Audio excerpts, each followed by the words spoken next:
एई दीटा chocolate हमको केते जे महंगा पड़ी गला सेटा आपण देखिले ही जानि परिबे। सांग माने किछिटा शॉपिंग करिया पे हमकु जिबार थिला मार्केट। आउ आम मार्केटटा हेला तो जगार बड़ दांड। आउ आमे टिके रेडी की बाहरला बेलकु हमकु अनेके बसची डुगु सांगरे जिबा कथा कहि दैथिल बोली से तो पूरा रेडी हेले ताकु न नै आमे पूरा फुर।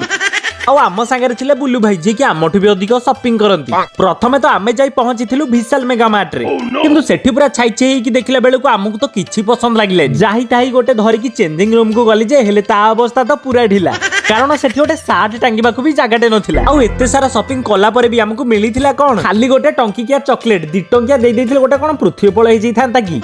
आउ एते ट्रैफिक को पार करी आमे पहुंचीथिलु बाजार कोलकाता रे। आउ सेठी भी गोटे अधा बैग शॉपिंग करी आमे बाहरथिलु घर को।